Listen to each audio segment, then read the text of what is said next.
शक संवत 1947 विक्रम संवत 2082 आज भाद्रपद मास के शुक्ल पक्ष की चतुर्थी तिथि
और भारी बारिश के चलते 18 ट्रेनें कैंसिल हुई, जिनमें माता वैष्णो देवी कटरा पठानकोट पैसेंजर, हेमकुंड एक्सप्रेस, उत्तर संपर्क क्रांति express, Andaman express, Vande Bharat express और श्री शक्ति एक्सप्रेस शामिल हैं। और अब खबरें विस्तार से।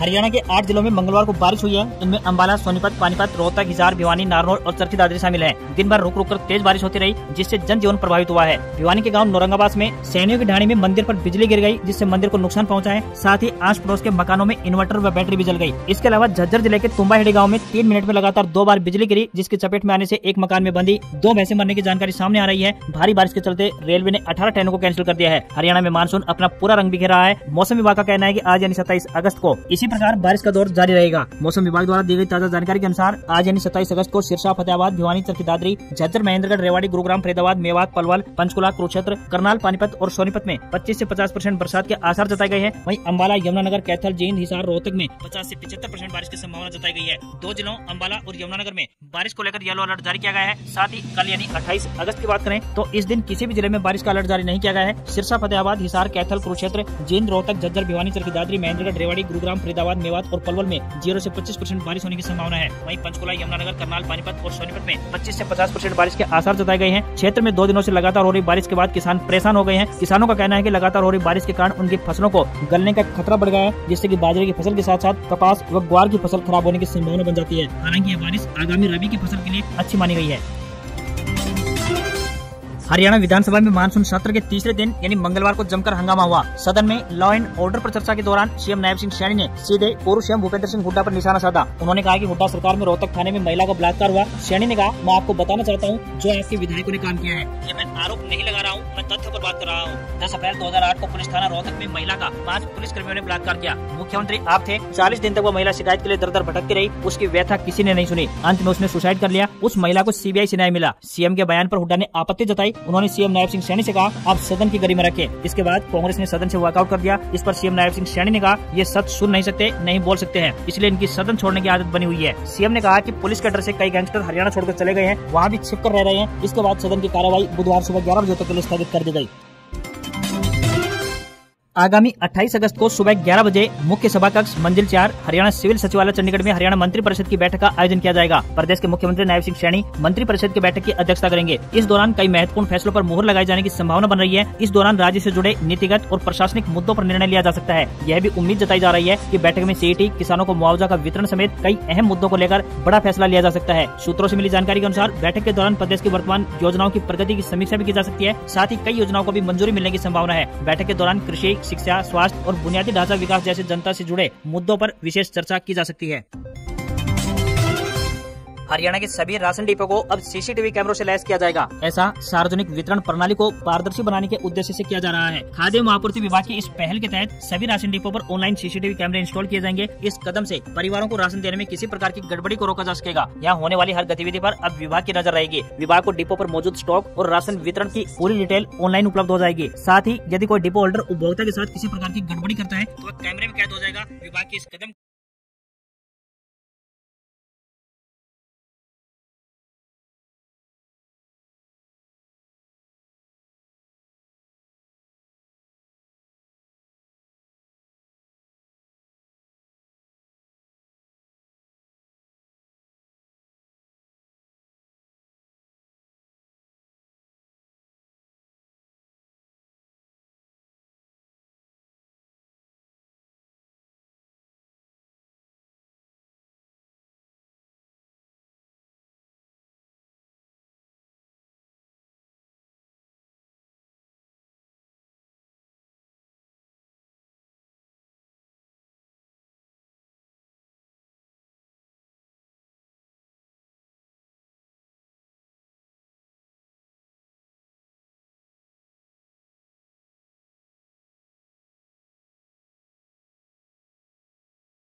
कर सकती है। मुख्यमंत्री नायब सिंह सैनी ने 20 अगस्त को इस केस को सीबीआई को सौंपने का ऐलान किया था। दरअसल आपको यहाँ पर बताते चलें कि 11 अगस्त को मनीषा अपने गाँव ढाणी लक्ष्मण स्थित घर से सिंघानी गाँव के प्ले स्कूल में पढ़ाने गई थी। वहाँ से वह नर्सिंग कॉलेज में एडमिशन के लिए निकली, लेकिन शाम तक घर नहीं लौटी। इसके बाद परिजनों ने पुलिस में खूबसूरती की शिकायत दर्ज करवाई। 2 दिन तक मनीषा का कोई अता पता नहीं चला। वहीं 13 अगस्त को सुबह मनीषा का शव सिंघानी गांव के खेतों में मिला। परिवार ने आरोप लगाया कि उसकी हत्या हुई है। हालांकि पुलिस ने 18 अगस्त को एक सुसाइड नोट दिखाकर उसे आत्महत्या बताया। इसके बाद परिजनों और ग्रामीणों ने सीबीआई जांच की मांग की थी। हरियाणा में भिवानी की लेडी टीचर मनीषा मौत के मामले में अब प्लेवे स्कूल संचालक ने भी अपनी चुप्पी तोड़ी है। किड्स केयर सीएससी बाल विद्यालय के संचालक रोहित दहिया ने बताया कि आम दिनों में मनीषा दोपहर 1:30 बजे स्कूल से निकल जाती थी, लेकिन 11 अगस्त को करीब आधा घंटा लेट हुई। मनीषा 1:58 पर स्कूल गेट से अकेली निकली। उस दिन बच्चों का टेस्ट होने के कारण देरी हुई। बाकी स्टाफ भी लेट ही निकला। उन्होंने कहा कि स्कूल में मनीषा का सामान्य व्यवहार था, कम ही बात करती थी। सामान्य दिनों की तरह 11 अगस्त को भी वो शांत नजर आ रही थी। 9 जुलाई को मनीषा 5,000 रूपए महीने के वेतन पर स्कूल में पढ़ाने को लगी थी। उसे पहली सैलरी मिलने वाली थी। इसी बीच वह 11 अगस्त को लापता हो गई। अभी परिवार को मनीषा की सैलरी नहीं मिली है। मनीषा ने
केंद्रीय कर्मचारियों के लिए एक अच्छी खबर सामने आई है। मोदी सरकार ने एक बड़ा फैसला लेते हुए कहा कि अब सरकारी कर्मचारी चाहें तो वह अपने न्यू पेंशन स्कीम यानी एनपीएस से पारंपरिक अपर ग्रेजुएटी पेंशन स्कीम यानी यूपीएस यानी ओल्ड पेंशन स्कीम ओपीएस में एक बार फिर से बदलाव यानी वन टाइम स्विच कर सकते हैं। इस सुविधा का 30 सितंबर तक लाभ उठा सकते हैं। केंद्र सरकार के इस कदम से वो कर्मचारी सीधे तौर पर लाभान्वित होंगे जो एनपीएस में रहते हुए भी ओपीएस का लाभ पाना चाहते हैं। यूपीएस विकल्प चुनने वाले कर्मचारी इस स्विच सुविधा का उपयोग रिटायरमेंट की डेट के 1 साल पहले या स्वैच्छिक रिटायरमेंट के मामले में रिटायरमेंट के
फ्लाइट की सहायता से यात्री कम समय में हिसार से जयपुर जा सकेंगे। इसके अलावा उनका सफर भी आरामदायक बनेगा। शेड्यूल के मुताबिक बात करें तो हर शुक्रवार को शाम 5:35 पर जयपुर के लिए यात्रियों को फ्लाइट सेवा दी जाएगी। यात्रियों को हिसार से जयपुर तक फ्लाइट सेवा के लिए 1950 रूपए किराया देना होगा। हिसार से जयपुर जाने के लिए यात्रियों को केवल 1 घंटा 5 मिनट का समय तय करना होगा। बताया जा रहा है कि हिसार से चंडीगढ़ जाने वाली फ्लाइट का समय भी बदल दिया गया है। हिसार से चंडीगढ़ फ्लाइट हर सोमवार और बुधवार सुबह 10 बजे रवाना होगी और 11 बजे चंडीगढ़ पहुंचेगी। वापसी में यह फ्लाइट सुबह 8 बजे चंडीगढ़ से रवाना होकर सुबह 9:40 पर हिसार पहुंचेगी। पहले यात्रियों को हिसार से चंडीगढ़ के लिए फ्लाइट सोमवार और शुक्रवार को मिलती थी। बताया जा रहा है कि अहमदाबाद और जम्मू के लिए भी इसी साल हवाई सेवा शुरू करने की योजना बनाई गई है।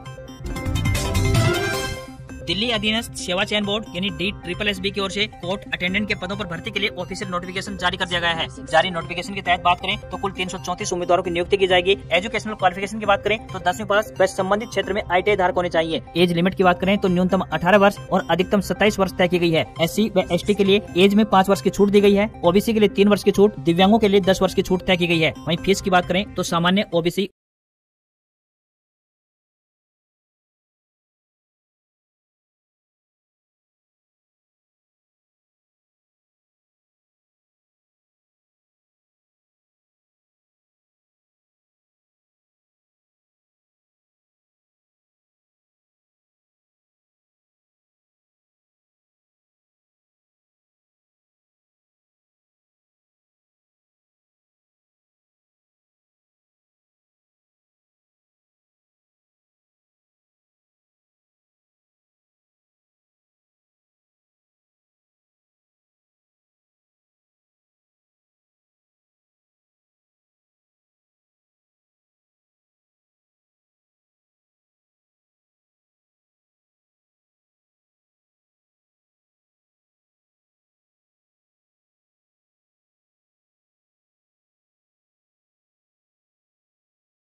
और T4X, T4R, T4 Lite और T4 Ultra के बाद सीरीज का 6वां मॉडल है। Vivo T4 50 megapixel periscope lens से लैस है। इसके अलावा फोन में 32 मेगापिक्सल का सेल्फी कैमरा और 6500 mAh की बड़ी बैटरी दी गई है। Vivo T4 Pro 3 वेरिएंट्स में मार्केट में उतारा गया है। इसकी कीमत की बात करें तो 27,999 रूपए से शुरुआत होती है। मोबाइल की सेल 29 अगस्त से शुरू होगी और क्रेडिट कार्ड से पेमेंट करने पर 3000 रूपए का इंस्टेंट कैशबैक मिलेगा।